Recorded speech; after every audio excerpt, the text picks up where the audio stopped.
4 महीने की प्रेगनेंसी में हैं और सडनली एक दिन आपकी पेट में दर्द होता है, जो कि ना ये अपर एब्डोमिनल दर्द, साथ में थोड़ा-सा नौसिया भी है। आप कन्फ्यूज़ हैं, क्या ये बच्चे के लिए हो रहा है या फिर दूसरे कोई कारण से पेट में दर्द हो रहा है? डॉक्टर को दिखाए, डॉक्टर ने अल्ट्रासाउंड कराए और अल्ट्रासाउंड में आया गॉल ब्लैडर में स्टोन है। अब कन्फ्यूज़न ये है, क्या गॉल ब्लैडर की स्टोन बच्चे के लिए सेफ है? क्या ऑपरेशन करना ज़रूरी है? ऑपरेशन कितना सेफ है पेशेंट के लिए और बच्चे के लिए? गॉल ब्लैडर स्टोन के ऊपर मैं पहले भी 2 वीडियो था, आप लोगों ने बहुत प्यार दिए। ये गॉल ब्लैडर की 4th सीरीज़ है, 4th वीडियो है, जो कि ना प्रेगनेंसी में अगर गॉल ब्लैडर स्टोन है, तो हम लोग कैसे ट्रीटमेंट करेंगे? क्या ऑपरेशन कराएँगे या फिर दूसरे कोई ट्रीटमेंट में जाएँगे? बच्चे के लिए ये कितना खतरनाक हो सकता है? ये सब हम लोग डिस्कस करेंगे। नमस्कार दोस्तों, मैं हूँ डॉक्टर के के रॉय और ये है नो योर हेल्थ चैनल। मैं एक कैंसर विशेषज्ञ सर्जन हूँ। आप लोगों के लिए अवेयरनेस बढ़ाना ही मेरा मेन मोटो है, जिसके लिए मैं वीडियो बनाता हूँ। चलिए शुरू करते हैं। क्या प्रेगनेंसी में गॉल स्टोन अगर है, तो ये सेफ है? चलिए आज इसी के बारे में अगले 10 मिनट बात करेंगे। पूरा वीडियो को हम लोग 7 सेगमेंट में डिस्कस करेंगे। अगर आपको पूरा जानकारी चाहिए और आप टिप्स लेना चाहते हैं तो लास्ट तक जरूर देखिए। लास्ट में हम लोग टिप्स के बारे में बताएंगे। सेगमेंट 1 में हम लोग डिस्कस करेंगे प्रेगनेंसी में गॉलस्टोन क्यों होते हैं। चलिए जानते हैं। प्रेगनेंसी में प्रोजेस्टेरोन की लेवल ज्यादा हो जाते हैं, जो कि ना बाइल की जो फ्लो है इसे स्लो कर देते हैं, बाइल को थिक भी बना देते हैं, मतलब थोड़ा गहरा कर देते हैं, जिससे कि ना ये स्लोली मूव करते हैं और ये स्टेसिस अगर हो जाए तो गॉल स्टोन फॉर्मेशन होने की चांसेस बढ़ जाता है।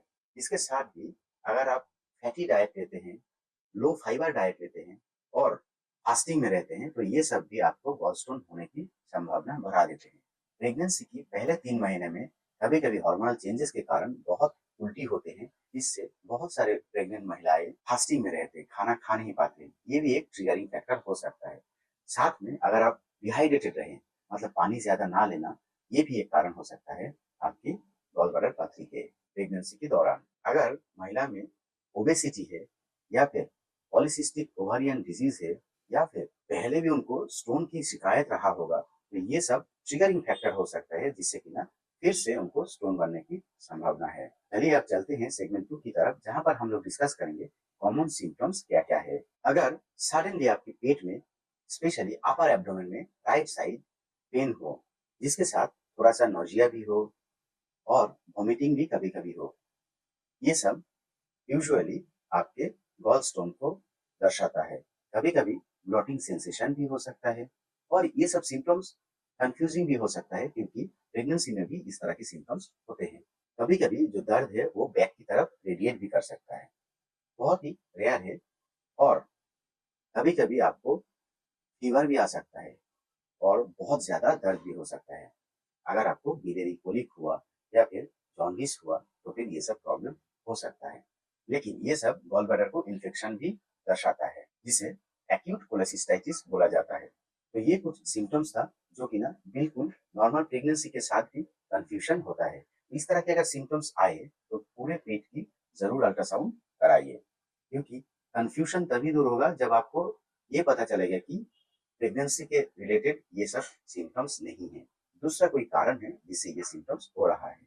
चलिए अब चलते हैं सेगमेंट 3 की तरफ, जहां पर हम लोग डिस्कस करेंगे मदर एंड बेबी के लिए रिस्क फैक्टर क्या क्या है। अगर स्टोन की माइल्ड सिम्टम्स रहा, जो कि ना आराम से मेडिसिन से कंट्रोल किया जा सकता है इनिशियली, तो फिर कोई प्रॉब्लम नहीं होता है। लेकिन अगर सीवियर कोलेसिस्टाइटिस हुआ, साथ में इन्फेक्शन के कारण हॉस्पिटलाइजेशन करना पड़ा, तो ये बेबी की ग्रोथ को भी अफेक्ट कर सकता है। कभी कभी प्रीटर्म लेबर भी हो सकता है और मिसकैरेज भी हो सकता है इस तरह की सीवियर इन्फेक्शन में। जॉन्डिस के कारण कभी कभी फीटल डिस्ट्रेस भी होता है, तो ये भी जानना बहुत जरूरी है।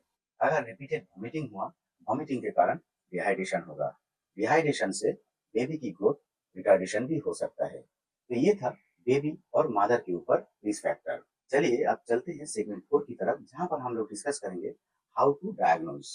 अल्ट्रासाउंड कराना सबसे ज्यादा इम्पोर्टेंट है। अल्ट्रासाउंड बिल्कुल सेफ है, 100% सेफ है। इसमें कोई रेडिएशन एक्सपोजर नहीं होता है, जो कि ना बेबी के लिए कभी कभी खराब हो सकता है। लीवर फंक्शन टेस्ट कराइए। लीवर फंक्शन टेस्ट में कभी कभी लिवर एंजाइम्स ज्यादा होते हैं, जॉन्डिस पकड़ में आते हैं, ये सब कराना बहुत इंपॉर्टेंट है।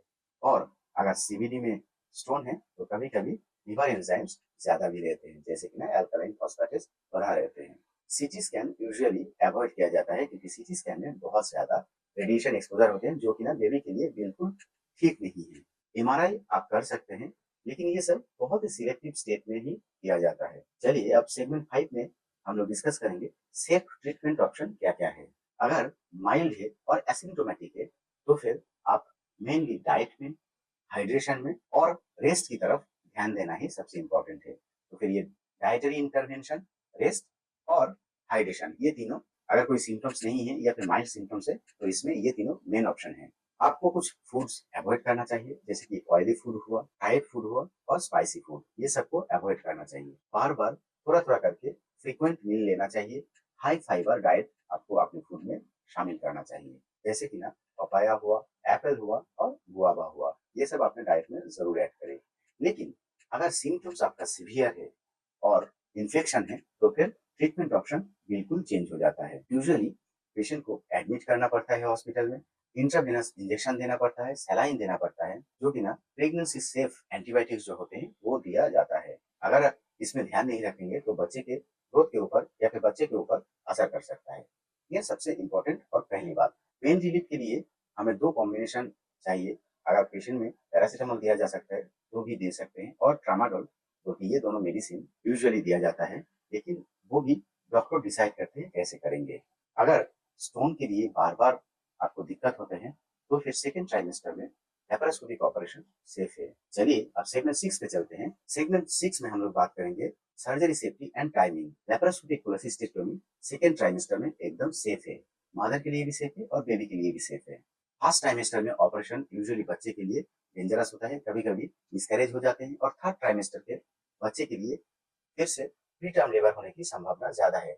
इसीलिए second trimester is the best option for surgery. Experience surgeon होना जरूरी है और फीटल मॉनिटरिंग ड्यूरिंग ऑपरेशन भी बहुत इंपॉर्टेंट है। अगर पूरा प्रेगनेंसी कंटिन्यू कर सके तो सबसे अच्छा है। प्रेगनेंसी के बाद, बच्चा डिलीवर होने के बाद, जिसे पोस्टमार्टम पीरियड बोलते हैं, उस टाइम पे भी सबसे सेफ होते हैं ऑपरेशन करना, क्योंकि ब्रेस्ट फीडिंग में उतना ज्यादा प्रॉब्लम नहीं होते हैं।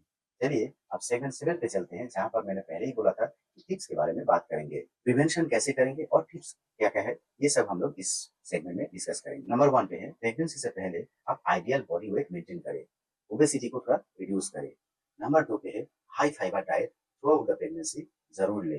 नंबर 3 पे है, आप जरूर 7 से 8 ग्लास पानी पिए ताकि आप कभी भी डिहाइड्रेटेड ना हो। नंबर 4 पे है, अवॉइड क्रैश डाइटिंग और लॉन्ग फास्टिंग।